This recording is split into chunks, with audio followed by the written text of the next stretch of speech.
Hi guys, this is Matthias, and as most of you know, during the open beta of Star Wars Battlefront, I played this game basically every day.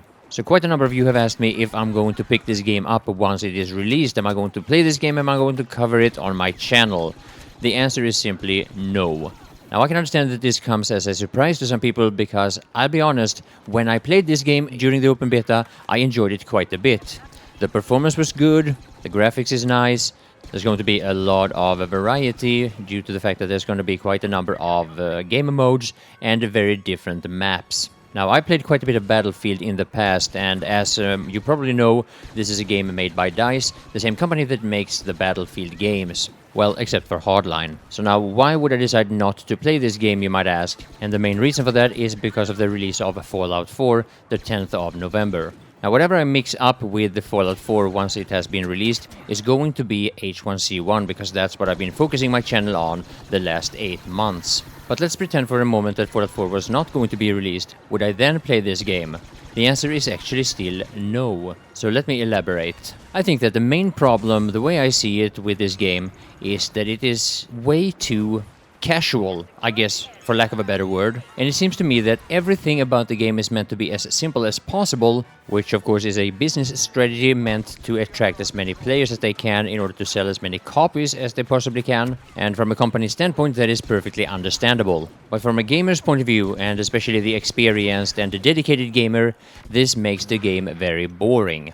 Now, unfortunately, I've seen this pattern far too many times in the past, and every time it has happened, I have always been very disappointed. Now, one of many things that is important for a game to be fun and interesting even after a couple of weeks is that there still is something to learn about it, there still is something new to discover, that the game itself gives you some kind of challenge, and that there is an actual reason to learn and improve. Now, one, I believe, relatively simple thing that is missing, in my opinion, is a basic matchmaking system. Now, I know I said basic, as if I have any idea whether or not it is easy to implement that. Of course I don't. But from a player's point of view, again, one of the problems with this game is that the skill difference between different players on the same server who are just put together there randomly are going to make far too many matches very repetitive and very one-sided. And this is of course why DICE has made it so casual to begin with, in order to counter the skill difference between different players. But in my opinion, it doesn't seem to work. Instead, the effect will be that it will very quickly be very boring. Now, if I would feel that I would want to buy a AAA title for $60 and then the upcoming DLCs for about an equal amount, I want to feel that I'm going to enjoy this game for over a year. And with Star Wars Battlefront, I just didn't get that impression. Yes, I had a lot of fun for the 6 days that I tried it in open beta. It had been quite a while since I played a fast-paced shooter, the latest one being Dirty Bomb, but that only lasted for about a month, so getting back into that for a few days was actually a nice change of pace. And truth be told, as a beta game and as a game in general, it is not a bad game, and I've spewed out a massive amount of disappointment towards DICE over the releases of Battlefield 3 and Battlefield 4, because those games were simply just not working when they were released. And my confidence in DICE making a good game again was very low, so playing the beta of Star Wars Battlefront gave me a very surprising and positive effect. However, a game like this, a game like Star Wars Battlefront, has to have a good and interesting vehicle gameplay, and that was completely lacking in my opinion. The vehicle gameplay was boring at best. No, actually, scratch that. It was just bad. Now, truth be told, we haven't seen much of it. But we can only make a judgment of what we have seen so far, and what we have seen so far doesn't attract me at all. The AT-AT or ATSTs are just boring. It's boring to play in them, it's not challenging or interesting, and it's boring to counter them. And a lot of people that has been complaining about the Walker Assault map, they have been disappointed because it has been imbalanced and unfair. And as much as I partly agree with that, that's not actually the big thing. The big thing is that whether or not it's going to be balanced or not, that is still not going to make it interesting to play. It's not interesting or fun to counter an ATST. Unfortunately, I also think that the same thing goes for using them. Now, I can understand it's a bit different for the ones who gets a massive kick of getting a 30+ kill streak or some such. Then I guess playing Imperial on Walker Assault is the way to go. But for most players, again, if the game doesn't present a certain kind of challenge that you have to overcome in order to do good, then doing good is eventually not going to matter. And I believe that this is where Star Wars Battlefront is going to fail. Or at least I think that this is where it's going to be a disappointment to someone like me. And this is where I believe that Daybreak, which at the time were called Sony Online Entertainment, were able to do a lot better with Planetside 2, the game that I covered on this channel for over 2 years. Now unfortunately, eventually they started making the same mistakes with Planetside 2, and some of the things that were actually challenging and kept the game interesting to a lot of players became casualized and boring. So now, as much as there are a lot of different games and game types, there are also a lot of different types of gamers. Now me, I haven't been a competitive gamer in quite a while. I've been away from the esports scene for years, and I doubt that I will ever go back to it. But being that I have that background, the whole thing about the challenge might be a little bit more important to someone like me compared to the next person. But another thing that can be very different from one player to another player is whether or not he or she likes to stick with one game for a long period of time and play that game exclusively, or if that person is the kind of player who likes to change from game to game and over a, let's say, 6 months period of time, prefers to mix it up with different games, or maybe just play one game for a few months and then switch to another. Now this and many other things varies a lot from player to player. Now if you are like me and you want to find that game that you really enjoy, that you want to stick to for a long period of time, then it becomes really important that you pick that very correct game. It probably wouldn't matter as much if you were planning on switching up your gaming time between Star Wars Battlefront and let's say 2 or 3 other titles. The same thing probably goes if you were only planning on playing this game for let's say a few months. So when it comes to carefully choose that game, for me it would just not be Star Wars Battlefront.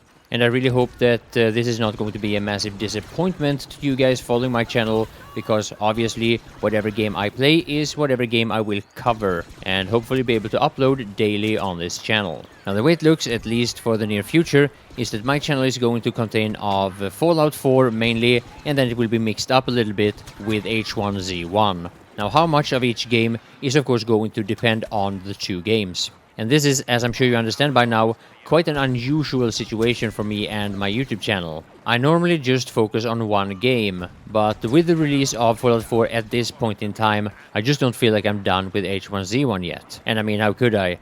The game is in early access, and there is a massive amount of content that is going to be released. Let's just hope that Daybreak can get the things together and start focusing on the core game, commonly known as survival mode. And at the release of this video, the criticism towards Daybreak has been massive lately. Hopefully this is just a bit of a speed bump along the way, and I have not in any way given up hope for H1Z1. So yeah, I think that basically sums it up. I hope I've answered some of your questions, and I hope you're satisfied with the answers I have given you. So now I'll let you have a few more minutes of intense, fast-paced shooter gameplay, and with that I want to thank you all for watching.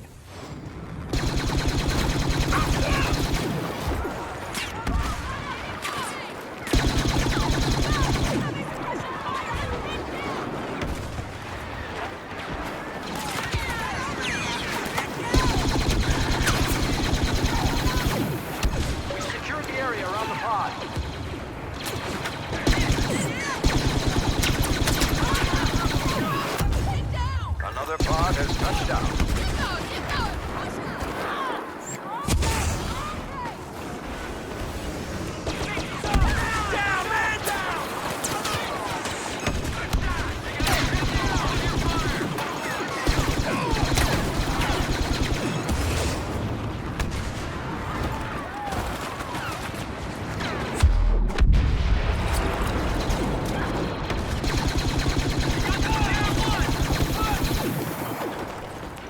Stop the Imperials from securing that pod.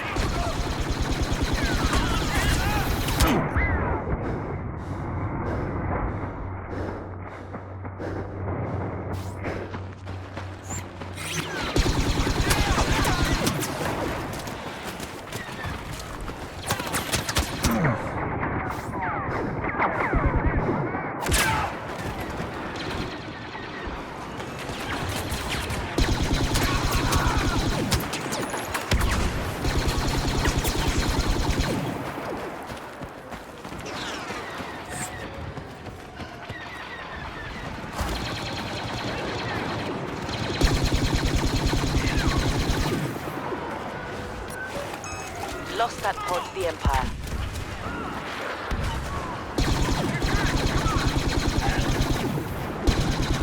We're picking up another escape pod homing. Secure that area and the pod.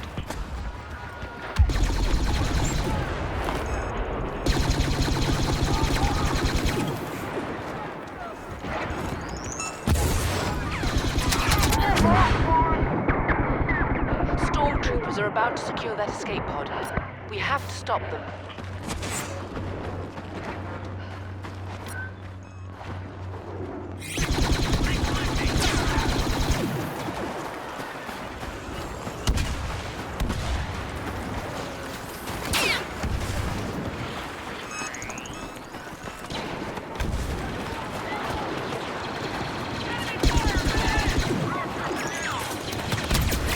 Stormtroopers are about to secure that escape pod. We have to stop them.